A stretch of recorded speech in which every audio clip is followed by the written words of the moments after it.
বিভিন্ন স্থানে বিএনপির সমাবেশ ঘিরে পুলিশের সাথে নেতাকর্মীদের সংঘর্ষ, লাঠিচার্জ। 24 নভেম্বর জেলা প্রশাসকদের স্মারকলিপি।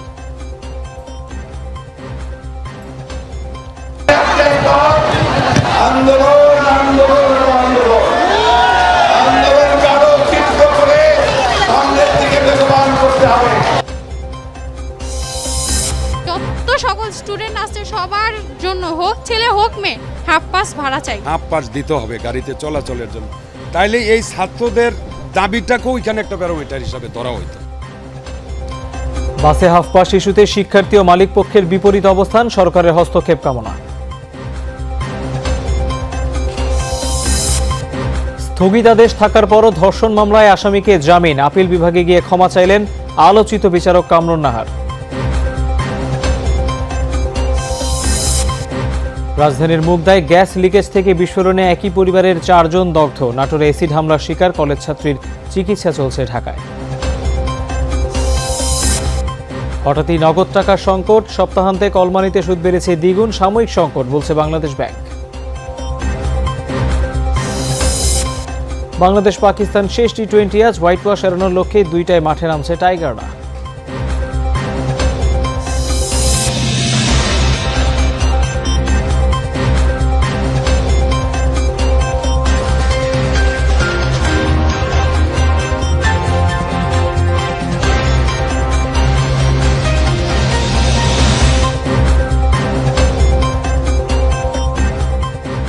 দেখছিলেন শিরোনামগুলো। এছাড়াও দেশ বিদেশের আরো খবর নিয়ে দুপুরের বাংলাদেশে আপনাদের সাথে আছি আমি তৌহিদ হোসেন। পুরো খবরে যাচ্ছি।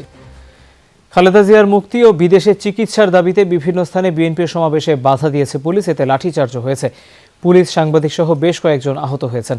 নাটোরে দলীয় কার্যালয়ের সামনে সমাবেশ করতে চাইলে পুলিশ বাধা দেয়, এ সময় সংঘর্ষে জড়ায় তারা। আহত হয় অন্তত 20 জন। পুলিশ উত্তেজিত নেতাকর্মীদের ছত্রভঙ্গ করতে রাবার বুলেট ও টিয়ার শেল নিক্ষেপ করে।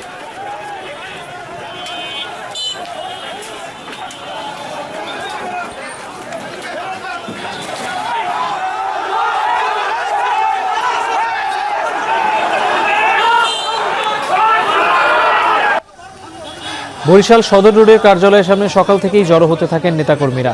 এ সময় ব্যানার, ফেস্টুন নিয়ে নেতাকর্মীরা দলীয় কার্যালয়ের সামনে আসতে চাইলে পুলিশ বাধা দেয়, লাঠিচার্জ করে তাদের ছত্রভঙ্গ করার চেষ্টা চালায়। পরে অনুষ্ঠিত হয় সমাবেশ।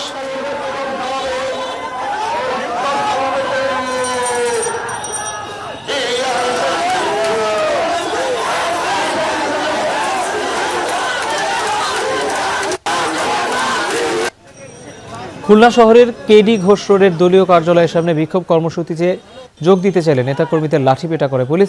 এক পর্যায়ে পুরো কার্যালয় পুলিশ ঘিরে ফেলে। সেখানেই পরে সমাবেশ অনুষ্ঠিত হয়। নেতাকর্মীরা দ্রুত খালেদা জিয়াকে চিকিৎসার জন্য বিদেশে পাঠানোর ব্যবস্থা করা না হলে দেশজুড়ে আন্দোলনের হুঁশিয়ারি দেয়।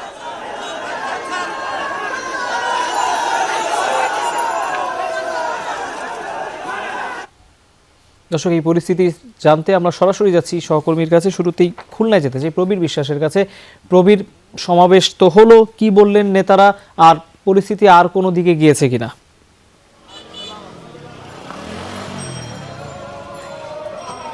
পরিস্থিতি এখন শান্ত, কারণ নেতাকর্মী যারা আহত হয়েছে তাদের কিছু সংখ্যক, আমরা যেখানে দাঁড়িয়ে আছি অর্থাৎ সমাবেশ স্থল নগরীর কেডি ঘোষ রোড এর ঠিক পাশেই বিএনপির জেলা এবং মহানগরের কার্যালয়টি, সেই কার্যালয়ের উপরে আমরা দেখে আছি নেতাকর্মী যারা আহত হয়েছে তাদের কিছু অংশ সেখানে তারা শুয়ে আছে এবং মূল ফটকের সামনে পুলিশ প্রহরায় রয়েছে।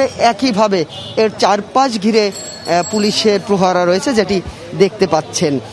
এছাড়াও বিএনপির পক্ষ থেকে অভিযোগ করা হয়েছে, কিছু সময় আগে আমরা কথা বলেছি বিএনপির নগর কমিটির সভাপতি নজরুল ইসলাম মঞ্জু, তিনি জানিয়েছেন যে তাদের অন্তত 50 নেতাকর্মী পুলিশের পিটুনিতে আহত হয়েছে, যারা বিভিন্ন হাসপাতাল এবং ক্লিনিকে চিকিৎসাধীন রয়েছে।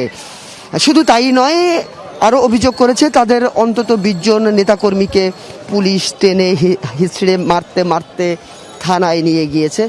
সেই সংখ্যাটি একেবারেই হাতে গোনা বলতে না পারলেও এমন অভিযোগ করেছে অন্তত 20 জন হবে।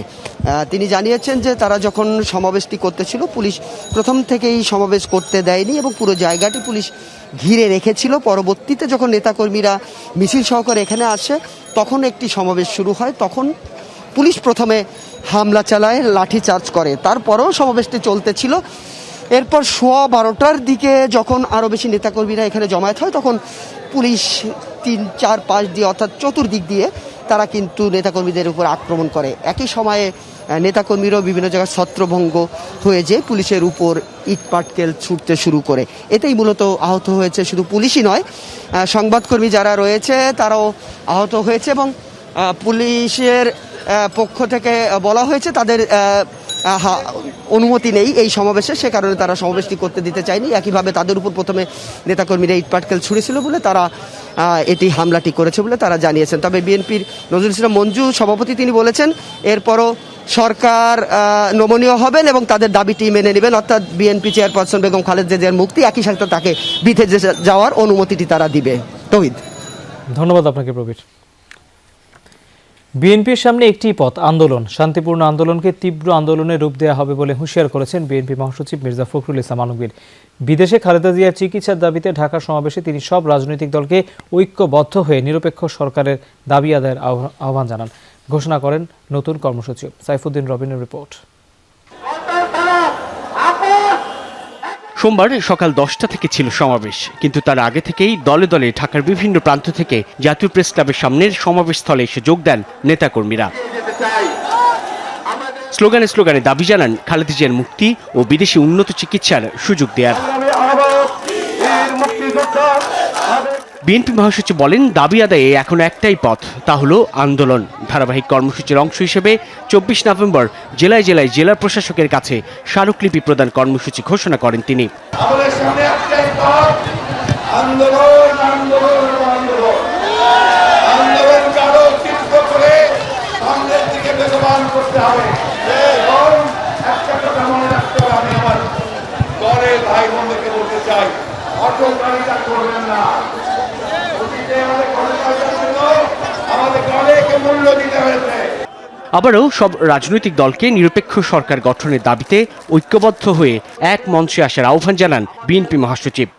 অন্যান্য সকল রাজনৈতিক দলের নেতৃবৃন্দকে আমাদের একসাথে গণতন্ত্রের নেতৃত্বের সাথে মুক্ত করে আমরা গণতন্ত্রের মুক্ত করি এবং আমরা আগামী দিনে একটা নিরপেক্ষ সরকারের মাধ্যমে সরকার গঠন করে আমরা জনগণের সরকার প্রতিষ্ঠা করি। সমাবেশে বিএনপি নেতারা বলেন দেশকে অনিশ্চয়তার দিকে ঠেলে দিচ্ছে সরকার। কথা আজ একটাই, বেগম খালেদা জিয়া শুধু আমাদের নেত্রী নন, তিনি আমাদের মা। বাংলাদেশের কোটি কোটি মানুষ তাকে মায়ের মতো শ্রদ্ধা করে। কাজেই তার জন্য যে কোনো দায়িত্ব নিতে আমরা রাজি আছি। বাংলাদেশের জনগণ করে না, আমরাও করি না। বিএনপির সমাবেশ ঘিরে প্রেস ক্লাব এলাকায় ছিল বিপুল সংখ্যক আইন শৃঙ্খলা রক্ষাকারী বাহিনী। সমাবেশের জন্য উন্মুক্ত কোনো স্থান মেলেনি, তাই প্রেস ক্লাবের সামনের এই সড়কেই বিএনপির সমাবেশ। গণ অনশনের পর সমাবেশের মতো আরও একটি শান্তিপূর্ণ কর্মসূচি দলের চেয়ারপারসন বেগম খালেদা জিয়াকে বিদেশে সুচিকিৎসার দাবিতে। বিএনপি বলছে ধারাবাহিকভাবে এই কর্মসূচি অব্যাহত থাকবে যতক্ষণ না পর্যন্ত তাদের দাবি আদায় হবে এবং প্রয়োজনে সরকার পতনের কর্মসূচি দিতেও বাধ্য হবে দলটি। সাইফুদ্দিন রবিন, যমুনা নিউজ, ঢাকা। বাসের হাফ পাস বা অর্ধেক ভাড়া নিয়ে বিতর্ক চলছে। একদিকে অর্ধেক ভাড়ার দাবিতে শিক্ষার্থীদের আন্দোলন, অন্যদিকে মালিকপক্ষ বলছে এমন দাবি অবাস্তব। মুখোমুখি এমন অবস্থানে সরকারি হস্তক্ষেপে সমাধান দেখছেন পরিবহন সংশ্লিষ্টরা। বিস্তারিত তাজনুর ইসলামের রিপোর্টে।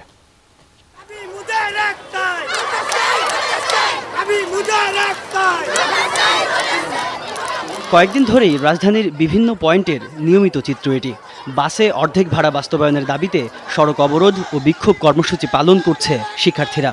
আমাদের হাফ ভাড়া চাই এবং প্রতিদিন ঠিকানা এবং মৌমিতা বাস আমাদের হয়রানির শিকার করে, আমাদেরকে উঠতে দেয় না। পুরো বাংলাদেশে যত সকল স্টুডেন্ট আছে সবার জন্য, হোক ছেলে হোক মেয়ে, হাফ পাস ভাড়া চাই। নিউ মার্কেটে আপনার ভাড়া কত? সে বলে 20 টাকা। আমি বললাম হাফ ভাড়া কত? বলে 15 টাকা। যেটা আগে ফুল ভাড়া ছিল সেটা শিক্ষার্থীদের জন্য এখন হাফ ভাড়া করছে। তবে শিক্ষার্থীদের অর্ধেক ভাড়ার দাবিকে অযৌক্তিক বলছেন পরিবহন মালিকরা। আবার শর্ত সাপেক্ষে কেউ কেউ দাবি মানার পক্ষেও যুক্তি দিচ্ছেন। সব ব্যারোমিটার পর্যালোচনা করে এই ভাড়াটা নির্ধারণ করা হয়। সেখানে যদি ছাত্রদের এরকম কোনো প্রেয়ার থাকতো গভর্নমেন্টের কাছে যে আমাদের হাফ পাস দিতে হবে গাড়িতে চলাচলের জন্য, তাইলে এই ছাত্রদের দাবিটাকেও এখানে একটা ব্যারোমিটার হিসাবে ধরা হইতো। শিক্ষার্থীদের অর্ধেক ভাড়ার দাবি কি অযৌক্তিক? কি বলছে যাত্রী কল্যাণ সমিতি? আজকে যারা নেতৃত্ব দিচ্ছেন তারাও কিন্তু একসময় স্টুডেন্ট ছিলেন এবং তারা এই সুবিধাটা নিয়েছিলেন। মাননীয় প্রধানমন্ত্রী, মাননীয় যোগাযোগ মন্ত্রী একাধিকবার বলেছেন স্টুডেন্টদের হাফ ফাস্ট নিতে হবে। তাহলে এটা একটা আইন আকারে প্রজ্ঞাপন জারি করে যদি একটা নির্দেশনা দেওয়া হয় তাহলে এটা সহজে নিষ্পত্তি সম্ভব। শিক্ষার্থীদের পুরনো এই দাবির বিষয়ে এরই মধ্যে কাজ শুরু হয়েছে বলে গত বৃহস্পতিবার জানিয়েছেন স্বরাষ্ট্রমন্ত্রী। জানান গঠন করা হবে টাস্ক ফোর্স। এই দাবিটা তাদের আগেই ছিল, এটা আমাদের বোধহয় টাস্ক ফোর্সের ভিতরেও সেই দাবিটা আসছে। মিটিং 2-4টা হলেও পরবর্তীতে মিটিংগুলো আর অনুযায়ী হয় নাই। তা এইটা হয়ে গেলে আমার মনে হয় আমাদের যে 101টি দাবি তারা তুলেছিল সেইগুলো আমরা একের পর এক সলভ করব। সরকারি হস্তক্ষেপকেই চলমান এই সংকটের একমাত্র সমাধান বলে মনে করছে সব পক্ষ। শিক্ষার্থীদের বাসে হাফ ভাড়া এই দাবিটি অনেক পুরনো এবং ঐতিহাসিক। নতুন করে ভাড়া বৃদ্ধির সঙ্গে সঙ্গে বিতর্কটি আবারও সবার সামনে এসেছে। দায়িত্বশীলরা অতি দ্রুত সংকট সমাধানে কার্যকরী উদ্যোগ নেবেন এমন প্রত্যাশা সবার। তাজনুর ইসলাম, যমুনা নিউজ, ঢাকা। রাজধানীর গণপরিবহনে নৈরাজ্য ও বাড়তি ভাড়া আদায়ের আরও খবর জানবো। সরাসরি আমাদের সাথে যোগ দিচ্ছেন সহকর্মী লামিয়া তিথি, তিনি ফার্মগেট এলাকায় আছেন। তিথি, হাফ পাস এবং বাড়তি ভাড়া আদায়ের জন্য আমরা দেখেছিলাম যে গত কয়েকদিন ধরে বেশ কিছু কর্মসূচি চালিয়েছিল ছাত্রছাত্রীরা। আজ পরিস্থিতি কেমন দেখতে পাচ্ছেন?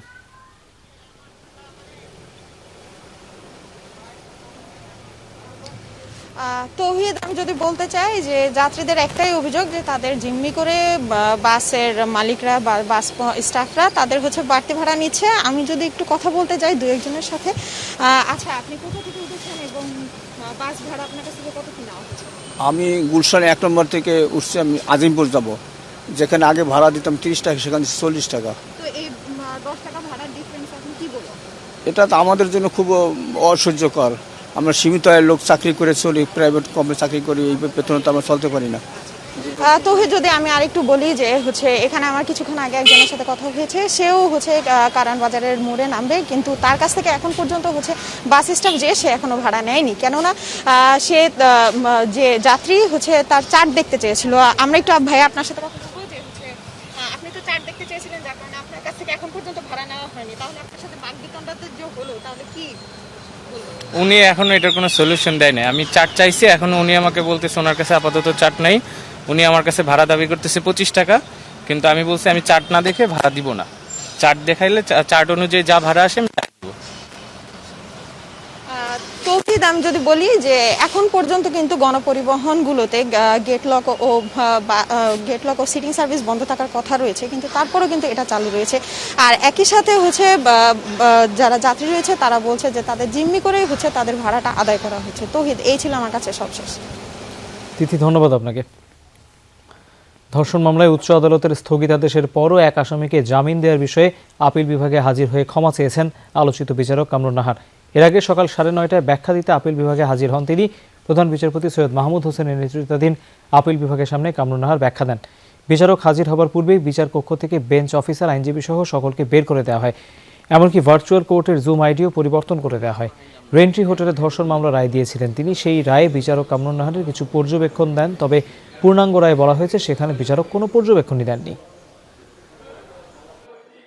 গাজীপুর সিটি মেয়র জাহাঙ্গীর আলমের বিষয়ে আইনি পর্যালোচনা করা হচ্ছে বলে জানিয়েছেন স্থানীয় সরকার মন্ত্রী তাজুল ইসলাম। সচিবালয়ে মন্ত্রিসভার বৈঠক শেষে তিনি এই কথা জানান। বলেন, জাহাঙ্গীরের বিরুদ্ধে আইনি ব্যবস্থা নেওয়া হবে কিনা তা 2-1 দিনের মধ্যেই জানানো হবে। বৈঠকে জেলা পরিষদ আইনের চূড়ান্ত অনুমোদন দেওয়া হয়।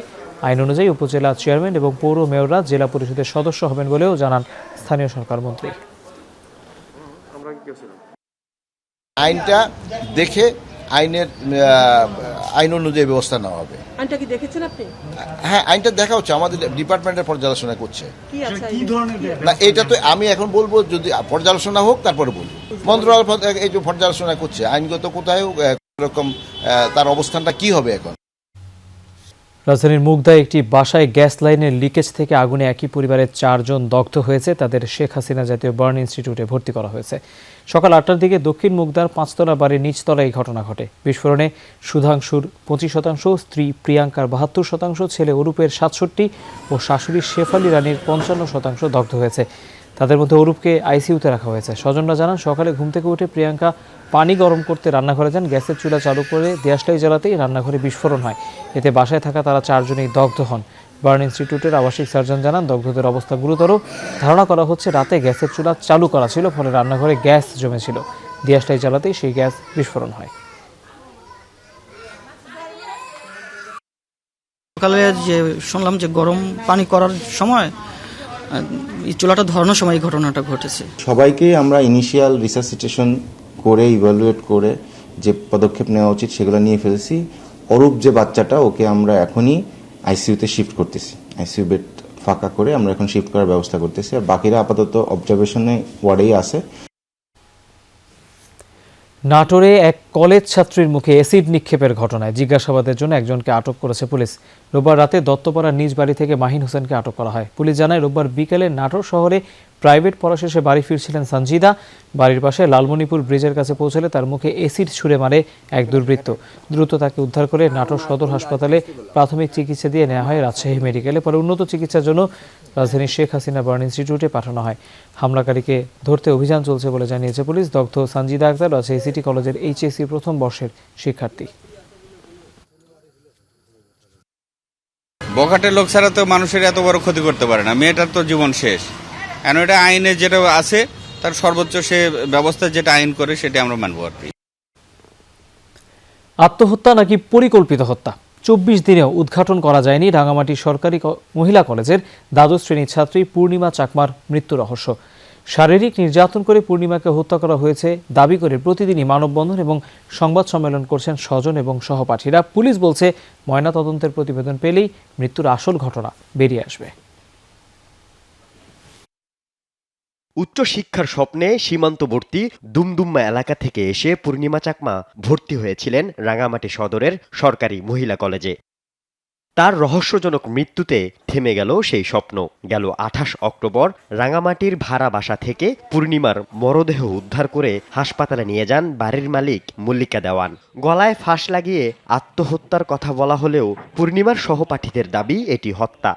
আমরা তো ওর ক্লোজ ফ্রেন্ড, একটা না একটা তো বলে যেত, তাহলে ওর মৃত্যুর আগে ধারণা করছি হত্যা করা হয়েছে। আর আমার মতে অত্যাচার করে হত্যা করা হয়েছে এবং নাটকীয়ভাবে আত্মহত্যা বলে খুনিরা ষড়যন্ত্র করছে। তারা বিভিন্ন ধরনের নির্যাতন ও হয়রানির শিকার হচ্ছে। বাড়ির মালিক টাকা দিয়ে বিষয়টি দফা রফার চেষ্টা করায় পূর্ণিমার স্বজন ও সহপাঠীদের সন্দেহ বেড়েছে আরও। ঘটনার সুষ্ঠু তদন্তের দাবিতে মানববন্ধনও করেছেন তারা। তার এই অস্বাভাবিক মৃত্যু আমরা মেনে নিতে পারছি না। পূর্ণিমার হত্যাকারী এবং সহযোগিতার আইনের আওতায় এনে দৃষ্টান্তমূলক শাস্তি চাই। বাংলাদেশ প্রশাসন এবং বাংলাদেশ বিচার বিভাগ থেকে আমরা সহায়তা পাবো এবং দ্রুত যাতে দোষীরা গ্রেপ্তার হয়। ঘটনার সুষ্ঠু তদন্ত এবং বিচার চান পূর্ণিমার পরিবারের সদস্যরা। আমার মেয়ের জন্য আমি সুস্থ বিচার চাই। রহস্য উদ্ঘাটনে প্রযুক্তির ব্যবহার সহ সন্দেহভাজনদের জিজ্ঞাসাবাদ করা হচ্ছে বলে দাবি পুলিশের। হত্যা না আত্মহত্যা প্রত্যেকটা বিষয় আমরা, এটা তো যে তদন্তের বিষয় এখনই বলা যাচ্ছে না, আমরা প্রত্যেকটা বিষয় খতিয়ে দেখছি। তার কাছ থেকে যে ডিভাইসটি উদ্ধার করা হয়েছে মোবাইল ফোন, সেখানেও আমরা বিভিন্ন অ্যাঙ্গেল থেকে বিষয়গুলো দেখছি। এদিকে বাড়ির মালিক মল্লিকা দেওয়ান সহ 3 জনকে আসামি করে রাঙামাটি আদালতে মামলা করেছে স্বজনরা। আল আমিন শিকদার, যমুনা নিউজ। ইউপি নির্বাচনকে কেন্দ্র করে মুন্সিগঞ্জ সদরে নৌকার প্রার্থীর সমর্থকদের উপর হামলার ঘটনায় একজন নিহত হয়েছে, আহত হন অন্তত 5 জন। রোববার রাতে খাসকান্দি ও ছোট মোল্লাকান্দি এলাকায় এই ঘটনা ঘটে। ভুক্তভোগী ও স্থানীয়রা জানান, স্বতন্ত্র প্রার্থী আখতারুজ্জামান জীবনের সমর্থকরা অতর্কিত হামলা চালায় নৌকার প্রার্থী আফসার উদ্দিন ভুঁইয়ার উপর। ককটেল বিস্ফোরণ ও গুলিবর্ষণ হয়, ভাঙচুর চালায় বেশ কিছু ঘরবাড়িতেও। এতে গুলিবিদ্ধ হন শরীফ, সাইফুল, বাবু হালদার, মনির ও রমজান। এ সময় আব্দুল হক নামে আওয়ামী লীগের এক সমর্থক মারা যান, তবে তিনি স্ট্রোক করে মারা গেছেন বলে জানিয়েছে পুলিশ। চট্টগ্রামে প্রথমবারের মতো করোনার টিকা দেয়া হচ্ছে তৃতীয় লিঙ্গের মানুষদের। এই বিষয়ে আরও জানতে সিভিল সার্জন কার্যালয়ে সরাসরি যাচ্ছে আমাদের সহকর্মী শোয়েব রহমান যোগ দিচ্ছেন। শোয়েব, আজ যারা ভ্যাকসিন নিচ্ছেন তাদের কোনো নিবন্ধন করতে হয়েছে কিনা, আর আজ কতজন টিকা নেবেন?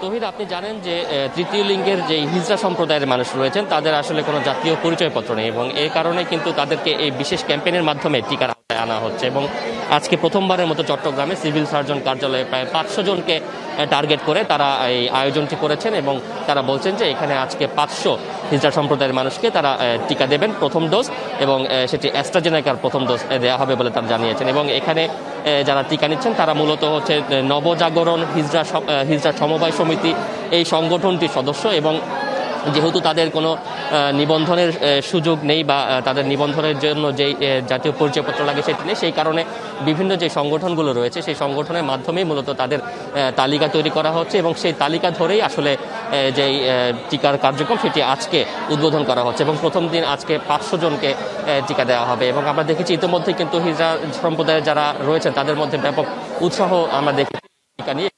দেখতেই পাচ্ছেন যে সিভিল সার্জন কার্যালয়ে যে সম্মেলন কক্ষে টিকার আয়োজন করা হয়েছে সেখানে কিন্তু মোটামুটি কানায় কানায় পূর্ণ হয়ে গিয়েছে। এবং সিভিল সার্জন বা কর্তৃপক্ষের পক্ষ থেকে যেটা বলা হচ্ছে যে শুধুমাত্র 500 জনকে দিয়েই এই কার্যক্রম শেষ হবে না, পরবর্তীতে আরও যারা রয়েছেন যারা টিকার আওতার বাইরে থাকবেন তাদেরকেও তাদের যেই নিজ নিজ সংগঠন রয়েছে সেই সংগঠনের মাধ্যমে যে নিবন্ধন করে অর্থাৎ তালিকা তৈরি করে সেই তালিকা অনুযায়ী টিকাদানের যে কার্যক্রম সেটি তারা চালিয়ে যাবেন বলে আমাদেরকে জানিয়েছেন। এবং অ্যাস্ট্রাজেনেকার এই টিকাটি কিন্তু 2 মাস পরে আসলে দ্বিতীয় ডোজ দিতে হয়।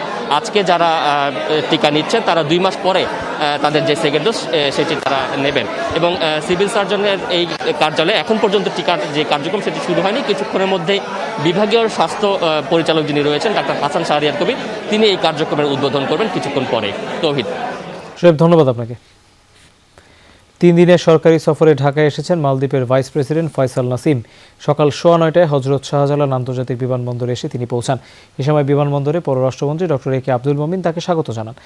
মালদ্বীপের ভাইস প্রেসিডেন্টের এই সফরকালে বাংলাদেশ মালদ্বীপ দ্বিপাক্ষিক স্বার্থ সংশ্লিষ্ট বিভিন্ন বিষয়ে কয়েকটি বৈঠক হবে। ঢাকা সফরকালে ফয়সাল নাসিম রাষ্ট্রপতি মোহাম্মদ আব্দুল হামিদ ও পররাষ্ট্রমন্ত্রী ডক্টর এ কে আব্দুল মোমিনের সঙ্গে বৈঠক করবেন।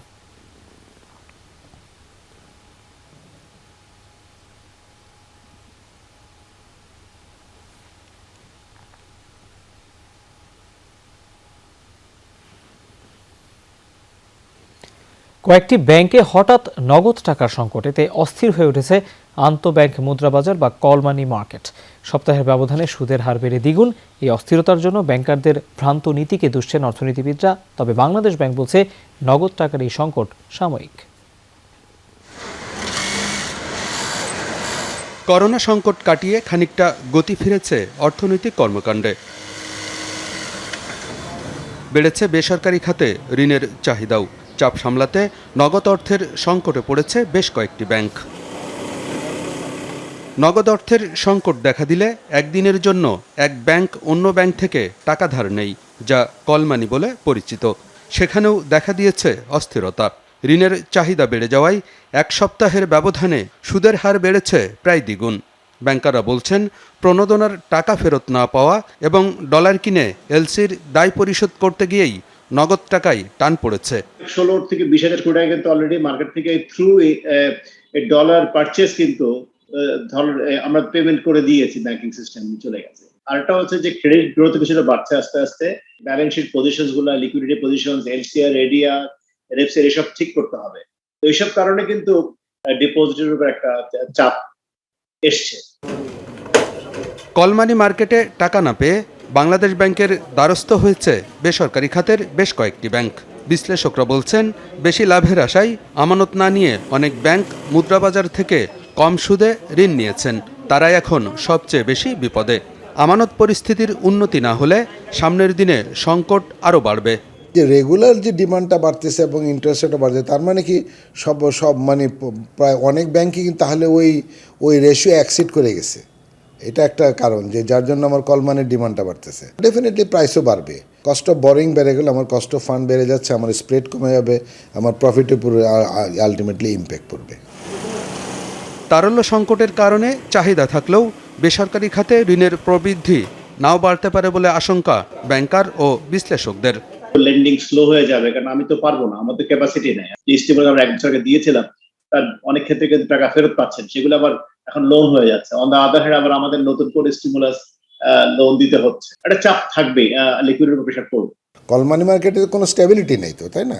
এটা তো নামটাই তো হচ্ছে কল, যে কোনো সময় এটা কল ব্যাক করতে পারে। তো এই ধরনের ভলেটাইল ফান্ড দিয়ে কি আমি একটা স্টেবল অ্যাসেট স্ট্রাকচার তো ক্রিয়েট করতে পারি না। বাংলাদেশ ব্যাংক বলছে, মূল্যস্ফীতির সাথে সমন্বয় করে আমানতের সুদহার নির্ধারণ করে দেয়ায় আমানত নেওয়া কমিয়ে দিয়েছে অনেক ব্যাংক, যার প্রভাব পড়েছে তারল্যের উপর। ইনফ্লেশন অ্যাভারেজ রেট করে তাকে সেই রেটে দিতে হবে, সেই ক্ষেত্রে দেখা যাচ্ছে 5-এর উপরে চলে আসে, 5.60 চলে আসে। সেই ক্ষেত্রে দেখা যাচ্ছে যে কল মানিরও এখন প্রয়োজন, শর্ট টার্মের খুব বেশি প্রয়োজন হলে তার কল মানি থেকে নিচ্ছে। এদের ভিতরে একটা বৃদ্ধি লক্ষ্য করা যাচ্ছে। সাময়িক সময়ের জন্য কলমানি মার্কেটে অস্থিরতা দেখা দিলেও খুব দ্রুতই তা কেটে যাবে বলে মনে করে বাংলাদেশ ব্যাংক। খুব শর্ট টাইমের ভিতরে আবার কমে যাবে বলে আমার ধারণা। আলমগীর হোসেন, যমুনা নিউজ, ঢাকা। বাংলাদেশ পাকিস্তান টি-20 সিরিজের খবর। তৃতীয় ম্যাচেও টস জিতে ব্যাটিংয়ের সিদ্ধান্ত নিয়েছে বাংলাদেশ। একাদশে 3 পরিবর্তন নিয়ে মাঠে নামতে যাচ্ছে তারা। এ বিষয়ে বিস্তারিত জানতে আমরা সরাসরি চলে যাচ্ছি, আমাদের সহকর্মী আছেন সালাউদ্দিন সুমন এই মুহূর্তে স্টেডিয়ামে, তার কাছে। সালাউদ্দিন, আমরা শুনতে পেলাম যে দলে কিছু পরিবর্তন এসেছে, সেটি দিয়ে কি আসলে ঘুরে দাঁড়ানো সম্ভব? আজকে কি ভালো কিছু হবে?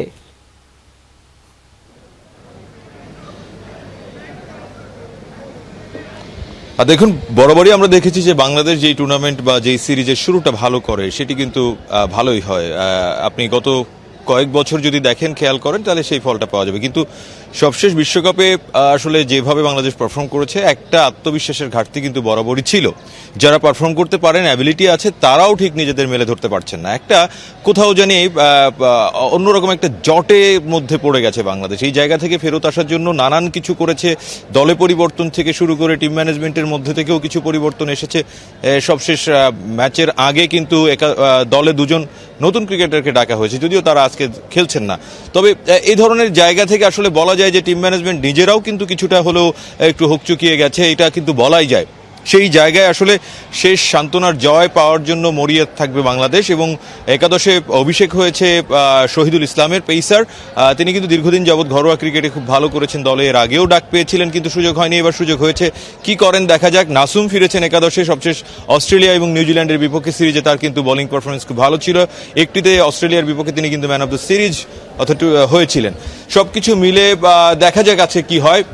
পাকিস্তান শক্তিশালী দল, তারা তাদের শোয়েব মালিক বা 2-1 ক্রিকেটার নেই, সেই জায়গা থেকে খুব ভালো করার চেষ্টা করবে। এখন বাকিটা সময় বলে দিবে। তৌহিদ, ধন্যবাদ আপনাকে সালাউদ্দিন। এদিকে বাংলাদেশ পাকিস্তানের ম্যাচে বাংলাদেশের কেউ পাকিস্তানি পতাকা বা জার্সি পরে এলে প্রতিরোধের ঘোষণা দিয়েছে পাকিস্তানি দালাল রুকবে তারুণ্য নামের একটি সংগঠন। সকাল থেকে মিরপুর স্টেডিয়ামের সামনে অবস্থান নিয়েছে সংগঠনটির সদস্যরা। তারা বলছেন, কোনো বাংলাদেশি যদি পাকিস্তানকে সমর্থন করে বা পতাকা বা জার্সি পরে খেলা দেখতে আসে, তাহলে প্রতিরোধ করা হবে। বলেন, 30 লাখ শহীদ আর 2 লাখের বেশি মা বোনের আর্তনাদের বিনিময়ে পাওয়া স্বাধীনতা, সেই স্বাধীনতার মর্যাদাকে কোনোভাবেই ক্ষুণ্ণ হতে দেয়া হবে না। একটা নির্দিষ্ট দেশে খেলার সময় যখন ভিন্ন দেশের পতাকা নিয়ে নিজ দেশের মানুষ দাঁড়ায়, সেটা আইনগতভাবে অপরাধ। প্রথম থেকে তারা উইদাউট পারমিশন আমাদের মাঠে পতাকাটা নিয়ে তারা করল। পাকিস্তানে তো আমাদের বাংলাদেশের পতাকা উড়ানো হয় না, কিন্তু পাকিস্তান কেন আমাদের দেশে ওদের পতাকা উড়াবে? পাকিস্তানের বিরুদ্ধে খেলা যখন হবে, তখন কোনো বাংলাদেশি পাকিস্তানের জার্সি এবং পাকিস্তানের পতাকা নিয়ে মাঠে আসবে না। মুন্সিগঞ্জ থেকে 60 কিলোমিটার সাইকেল চালিয়ে আসা ইয়ামিনকে এখন আর 4 ঘন্টা প্যাডেল চাপতে হয় না। যমুনা টেলিভিশনের সংবাদ প্রচারের পর তার ঢাকায় থাকা ও পড়ালেখার খরচের ব্যবস্থা হয়েছে। আর ইয়ামিনের পছন্দের ক্রিকেটার মুশফিকুর রহিম পাঠিয়েছেন ক্রিকেট সরঞ্জাম। ইয়ামিনের বদলে যাওয়া জীবনের গল্প শুনেছেন সহকর্মী মামুনুর রশিদ, ক্যামেরায় ছিলেন অলোক বণিক। মাসখানেক আগের কথা, দীর্ঘ 60 কিলোমিটার সাইকেল চালিয়ে ঢাকায় ক্রিকেট অনুশীলন করতে আসতেন ইয়ামিন চৌধুরী। সময় গড়িয়েছে, ইয়ামিনের জীবনেও এসেছে পরিবর্তন। বিসিবি পরিচালক ফাহিম সিনহার কল্যাণে মাকে নিয়ে ঢাকায় উঠেছেন ইয়ামিন। প্রস্তুতি নিচ্ছেন সূর্য তরুণ ক্লাবের হয়ে 2য় বিভাগ ক্রিকেটে খেলার। সেই সাথে চালিয়ে যাচ্ছেন পড়ালেখাও, যে খরচটা যোগাচ্ছেন রাজনীতিবিদ মাহিবি চৌধুরী। 60 কিলো 4 ঘন্টা আমার সাইকেল যাওয়া আসা করা লাগতো। গ্রামে যাওয়ার পর আমার যে টিউশনিটা করা লাগতো, তো আমি রেস্টের সময়টা আসলে পেতাম না। তো এখন আমার ওই 60 কিলো 4 ঘন্টা সাইকেল চালানো লাগে না এবং টিউশনি করাও লাগে না। তো ওই যে সময়টা, সেই সময়টা আমি মাঠে একটু বেশি দিতে পারি, এবং যার ফলে আমার খেলার যে আমি ইমপ্রুভটা সেটা করার জন্য আমি আরও বেশি ইমপ্রুভ করার চাই, ইজি হয়ে যাচ্ছে আমার জন্য। ফাহিম স্যার কোচও দিয়ে দিয়েছে, পিন্টু স্যার। সামনে আমার 2nd ডিভিশনের খেলা হওয়ার সময় আমার খেলার সম্ভাবনা আছে সূর্য তরুণ ক্লাবের হয়ে। একটা সময় অন্যের ব্যাট ধার করে করতেন অনুশীলন। তার হাতে এখন নতুন ব্যাট, নিজস্ব ব্যাট। আর এই ব্যাট এসেছে তার প্রিয় ক্রিকেটার মুশফিকুর রহিমের কাছ থেকে। যমুনা টেলিভিশনে ইয়ামিনকে নিয়ে করা সংবাদ প্রচার হওয়ার পর মুশফিকুর রহিমের চোখে পড়ে। তখনই আশ্বাস দিয়েছিলেন ইয়ামিনকে। নিজেকে লাকি মনে করতেছি এরকম, কারণ উনি আমার ফেভারিট প্লেয়ার এবং আমি ছোটোবেলা থেকে ওনাকে দেখেই আমার ক্রিকেটের প্রতি গড়ে ওঠা এবং আমার নিজেকে আরও সামনে এগিয়ে নিয়ে যাওয়া। এখন পর্যন্ত আমার স্বপ্নের ক্রিকেটার এবং আমার আইডল ক্রিকেটে উনি, মুশফিক ভাই। তো আমার জন্য উনি কিছু বলা মানে এটা আমার জন্য অনেক বড় কিছু পাওয়া। মুশফিকুর রহিমের পাঠানো এমন উপহার জীবনের সেরা প্রাপ্তি বলছেন ইয়ামিন। আমি মুশফিক ভাইয়ের শুভেচ্ছা বার্তা পেয়েছি, এটা আমার জন্য অনেক ছিল। তাও এখন আমি তার দেওয়া কিছু গিফট পেলাম, এটাই আমার কাছে এখন পর্যন্ত আমার জীবনের সেরা সবচেয়ে বড় সারপ্রাইজ। পাশে থাকা মানুষদের ধন্যবাদ জানিয়েছেন ইয়ামিন। দেশবাসীর কাছে চেয়েছেন দোয়া। মুশফিকুর রহিমের পাঠানো উপহার ইয়ামিনের হাতে এসে পৌঁছেছে। যে উপহারে আছে ব্যাট, প্যাড সহ ক্রিকেটের নানা সামগ্রী। আর সবগুলো সামগ্রীতেই মুশফিকুর রহিমের ভালোবাসা জড়িয়ে আছে। যেই ভালোবাসাকে কেন্দ্র করে ইয়ামিন আরও অনেক দূরে এগিয়ে যেতে চায়। মামুনুর রশিদ, যমুনা স্পোর্টস, ঢাকা। দর্শক, দুপুরে বাংলাদেশের প্রথম ঘন্টা থেকে আমি বিদায় নিচ্ছি। পরের ঘন্টার খবর নিয়ে ফিরবেন সহকর্মী ফারহানা ন্যান্সি। আমাদের সাথেই থাকুন।